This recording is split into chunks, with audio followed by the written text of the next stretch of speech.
सर्वप्रथम या झूम मीटिंगमध्ये सर्वांचं स्वागत. आणि आज आपण या ठिकाणी महाराष्ट्राचे माजी राष्ट्रपती डॉक्टर APJ अब्दुल कलाम यांचा जन्मदिन साजरा करत आहोत.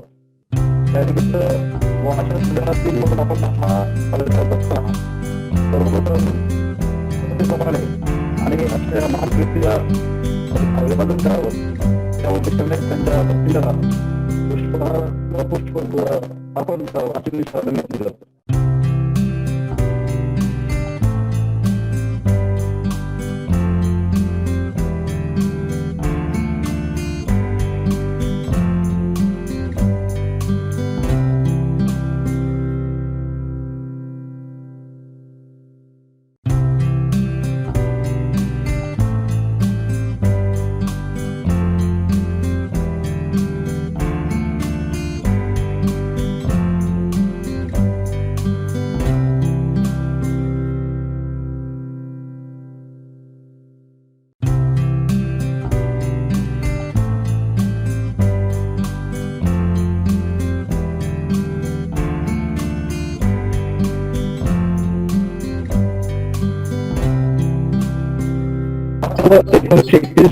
रोजी रामेश्वर येथे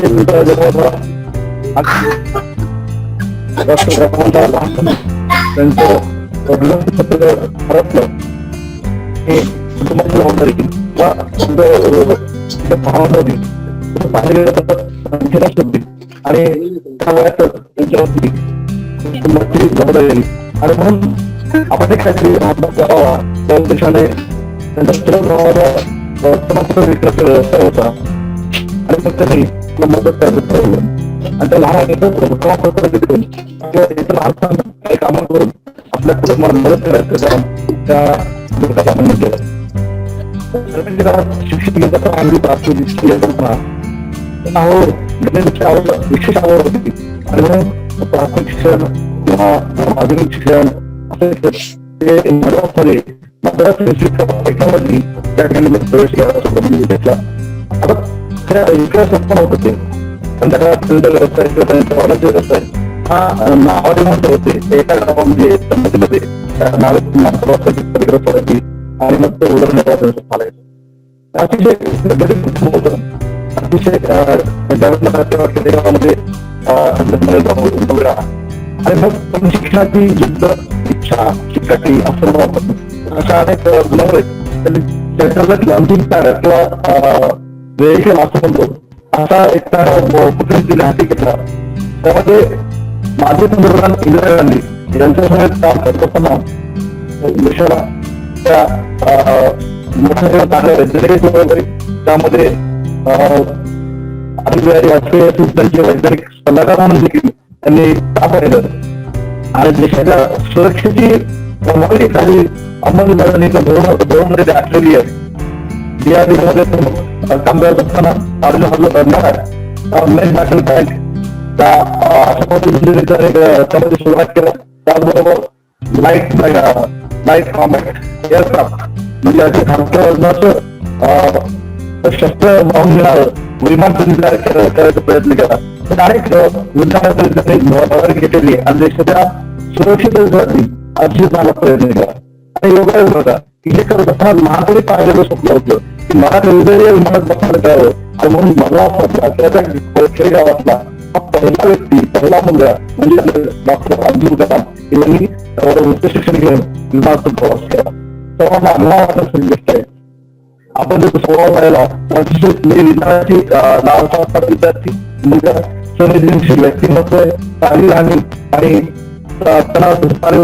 वीणा वाजवणे किंवा गीता पाठन करणे गीता पाठन करणे अशा अनेक छंद होते. त्याचबरोबर मुलांशी गप्पा मारणे त्यांना विचार असतो होता की जर त्या अर्थाने हे सुद्धा आपल्याला विज्ञान सांगितलं स्वतःला कधीच कमी लेखनात का कारण वादळामध्ये मोठे मोठे 100 पडतात पण त्याच वादळामध्ये अनेक लहान लहान गवत मात्र टिकून राहतात.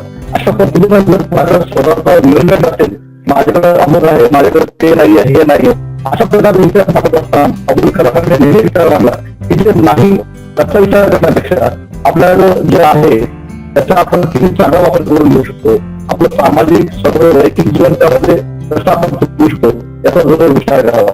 म्हणजे अनेक कारणे त्यांच्या प्रत्येक विचारांमध्ये त्यांच्या प्रत्येक वाक्यामध्ये काहीतरी बोध दडलेला आहे आणि तो आपण घेतला तर खऱ्या अर्थाने आपलं जीवन हे सफल लक्षात राहणार नाही. अशा प्रकारे प्रेरणा देणारा व्यक्तिमत्व आणि म्हणून आपण त्यांच्याविषयी विचार केला तर सगळं कशावर जाऊ शकतो किंवा शिकायची वाचन हा विषय ठेवला होता आणि म्हणून त्यांचा दिवस त्यांचा वाढदिवस हा वाचन प्रेरणा देणे म्हणून आपण साजरा करतो. त्या संदर्भामध्ये जे आपले शिक्षक आहेत त्यांना आपण विनंती करतो. या ठिकाणी थांबतो. धन्यवाद. हेच गुरु. ग्रंथ हा असा खजिना आहे की ज्याचा जितका उपयोग आपण करून घेऊ तितके आपण समृद्ध होत जाऊ. गणित, विज्ञान, औषधशास्त्र, अंकशास्त्र, जन्म मृत्यू, वैद्यकशास्त्र इत्यादी विविध विषयांवरील ग्रंथ एकत्रित पाहिले तर ग्रंथाचे स्वतंत्र व वेगळे विश्व आपल्या समोर उभे राहिल्यासारखे वाटते. ग्रंथ आपल्या आयुष्याला दिशा देण्याचे काम करतात. बालवयात सांगितलेल्या गोष्टींचा आपल्यावर कळत न कळत परिणाम होत असतो. सगळ्या लहान मुलांप्रमाणे मला सुद्धा आजीकडून गोष्ट ऐकायची सवय होती. पण मला काल्पनिक गोष्टी ऐकण्यापेक्षा खऱ्या आजीच्या लहानपणीच्या गमती ऐकायला विशेष आवडायच्या. मग त्यात ओघाने यात्रेच्या, गंगेला पूर आल्याचा अशा वेगवेगळ्या गोष्टी असायच्या. तिच्यामुळे मला संस्कृत श्लोक, रामरक्षा, मनाचे श्लोक, पसायदान हे बालवयातच पाठ झाले. आपल्या भारतीय ग्रंथांनी परदेशी संशोधकांना सुद्धा भुरळ पाडली. हठयोगी साधू आपल्याला जादूगार वाटतात, परंतु त्यामागे अनेक ग्रंथांचा त्यांचा अभ्यास असतो. ग्रंथांचं सामर्थ्य शब्दात सांगायला कदाचित माझा अभ्यास कमी पडेल. एवढे बोलते आणि थांबते. थँक्यू. माझे नाव श्रुती महादेव खाडे. माझ्या भाषणाचा विषय आहे राष्ट्रपती कालखंड. डॉक्टर APJ कलाम राष्ट्रपती कालखंडात 2002च्या निवडणुकीत मतदारांच्या मतांनी लक्ष्मी सहगल यांनी मिळवलेल्या मतांना मागे टाकीत कलाम यांना राष्ट्रपती केले. कलाम भारताच्या प्रजासत्ताक देशाच्या 11व्या अध्यक्षपदावर यशस्वी ठरले आणि 25 जुलै रोजी शपथ घेण्याआधी राष्ट्रपती भवनामध्ये दाखल झाले. ज्यांना राष्ट्रपती बनवण्यापूर्वी भारतरत्न भारताचा सर्वोच्च नागरिक सन्मान मिळवला आहे. असे कलाम हे भारताचे तिसरे राष्ट्रपती होते. यापूर्वी डॉक्टर सर्वपल्ली राधाकृष्ण आणि डॉक्टर जाकीर हुसेन 1963 हे आधी भारतरत्नाचे लाभोक्ते व भारताचे राष्ट्रपती झाले. कलाम हे राष्ट्रपती भवनावर आलेले प्रथम शास्त्रज्ञ होते.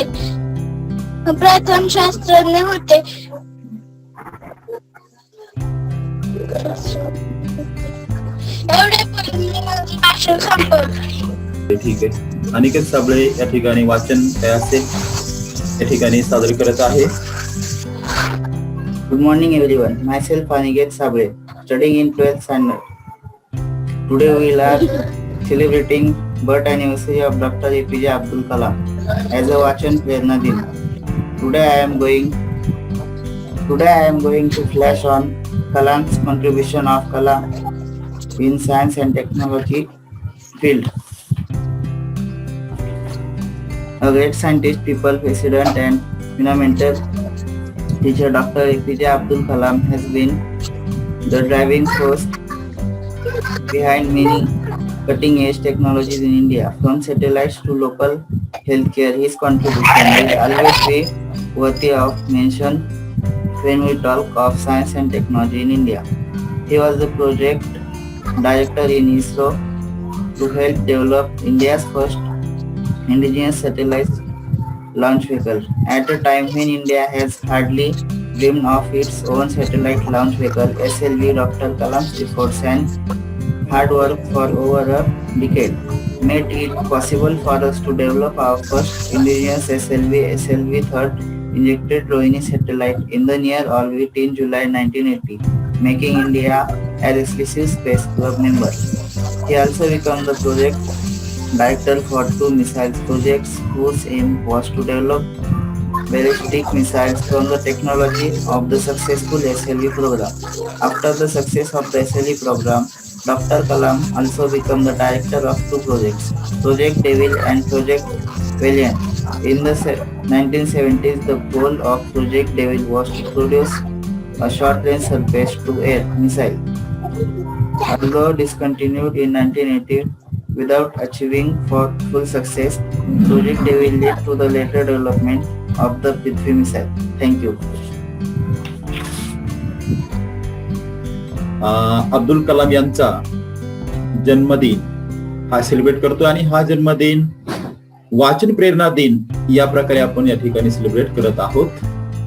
आता वाचनासाठी प्रेरणा देणे हे विद्यार्थ्यांना आपण प्रेरणा द्यायची आहे का, तर याच्या पाठीमागे खूप असं मोठं कारण आहे.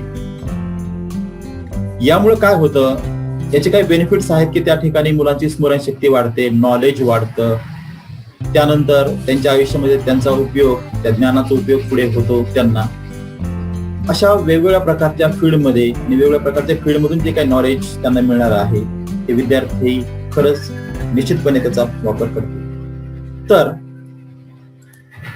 डॉक्टर अब्दुल कलाम यांच्याबद्दल सांगायचं झालं तर हा वाचन प्रेरणा दिन कार्यक्रमाचा प्रास्ताविक या ठिकाणी झालेला आहे. तर डॉक्टर कलाम यांचा जो मेसेज आहे तो नवयुवक जे आहेत, जे विद्यार्थी आहेत त्यांच्यासाठी अतिशय खूप महत्वाचा आहे. ठीक आहे, तर आपण थोडक्यात या ठिकाणी कलामांचा जो मेसेज आहे तो मेसेज आपण या ठिकाणी पाहूया. काय मेसेज आहे त्यांचा. The first glance, but not satisfying in the long vision. The challenge, therefore, my young friends, is that you have to fight the hardest battle which any human being can ever imagine to fight, and never stop fighting until you arrive at your destined place. That is the unique view. To get the unique view, it's a big battle. The battle means you don't need to take a gun. The battle means you have to have 4 unique things. 4 unique tools you must have in that battle. One is you have to set the goal. The second one is acquire the knowledge continuously. And third one is the hard work with the devotion. And fourth is perseverance. Where there is righteousness in the heart, where there is righteousness in the heart, there is beauty in the character. When there is beauty in the character, there is harmony in the home. When there is harmony in the home, there is harmony, there is an order in the nation. When there is order in the nation, there is peace in the world.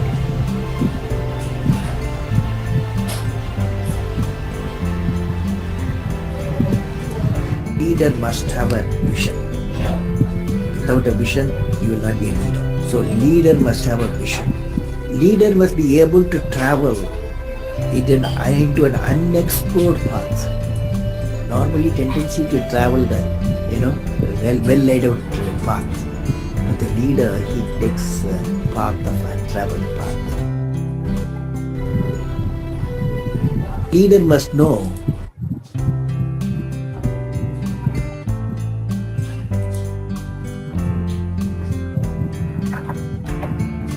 तर अशा प्रकारे हा कलामांचा आज आवाज येतोय ना?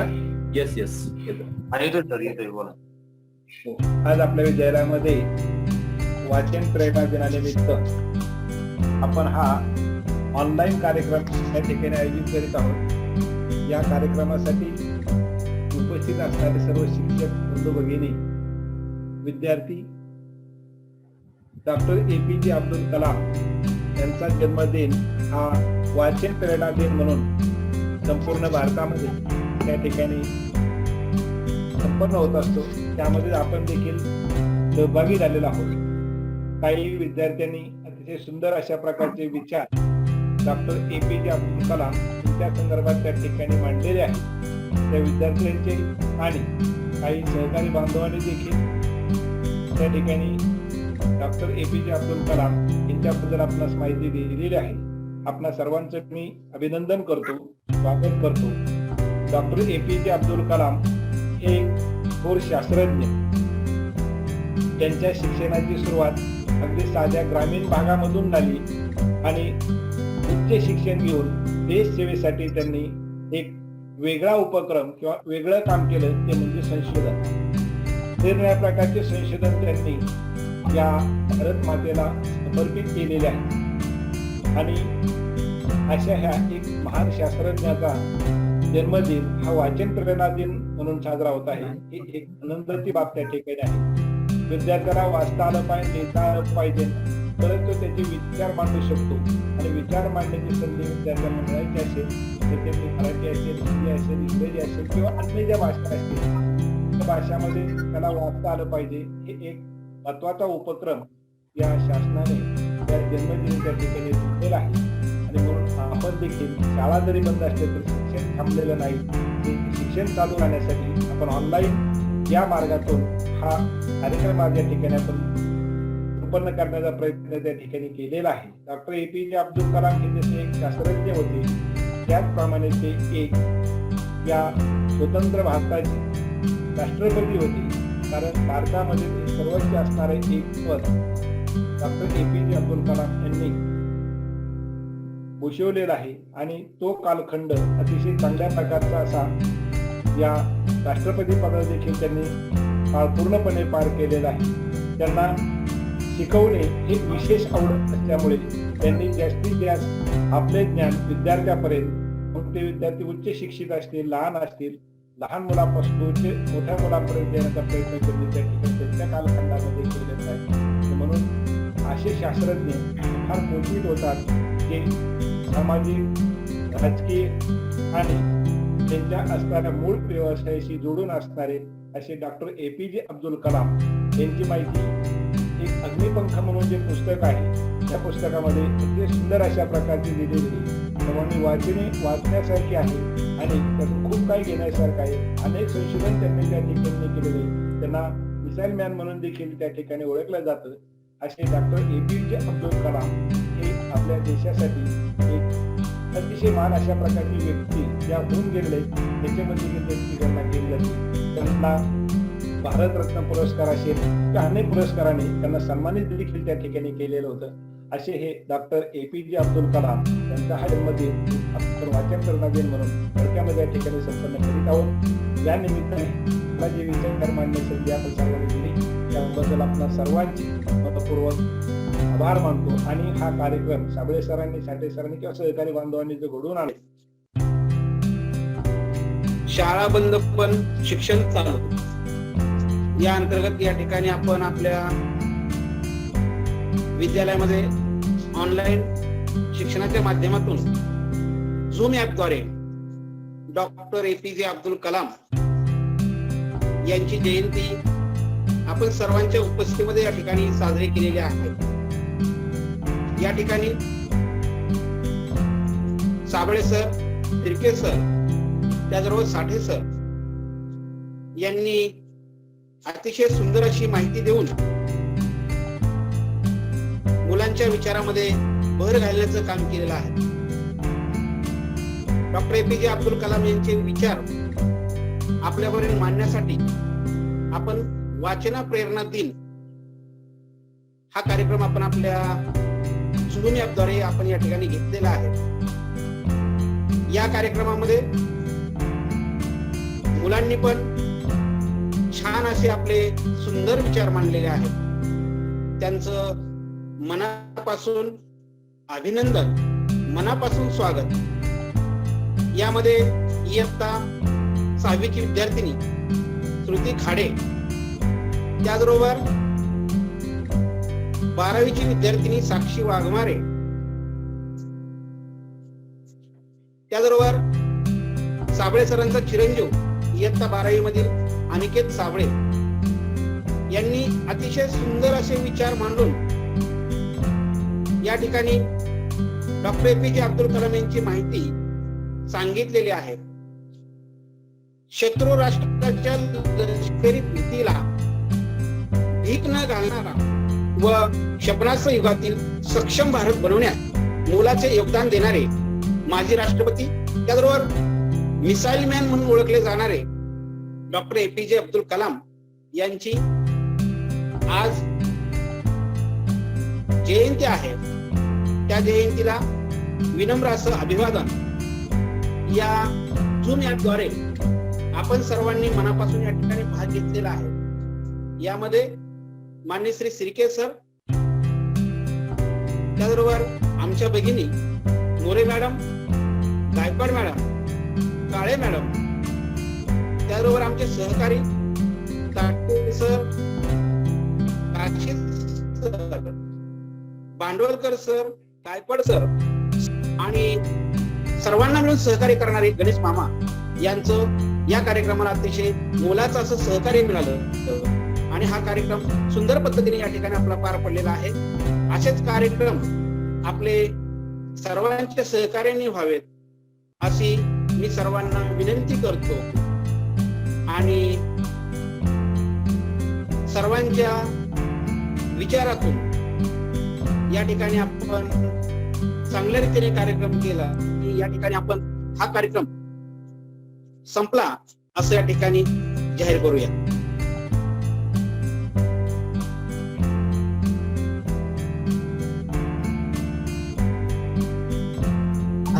World Students Day.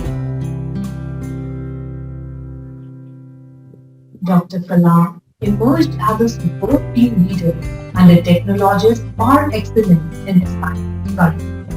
From 1963 to 1980, his career was spent in space research with the founding of India's space program by Vikram Sarabhai under the Indian Committee for Space Research, which became ISRO. The successful launch of the satellite launch vehicle SLV-3 was a high point of Kalam's space stint, which propelled India into a select band of countries with rocket launching capability.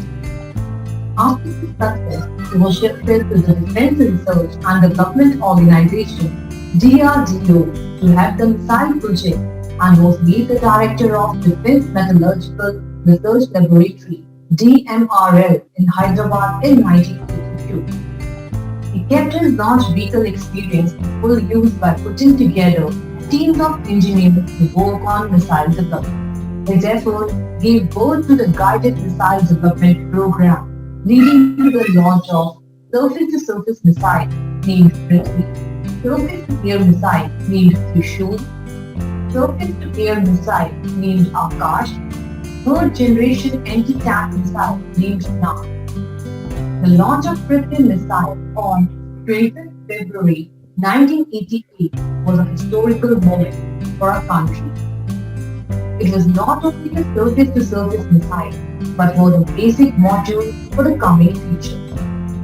The launch of Prithvi thundered our neighboring countries, and as a result, Western countries banned the supply of such useful material for missile program, but couldn't stop India.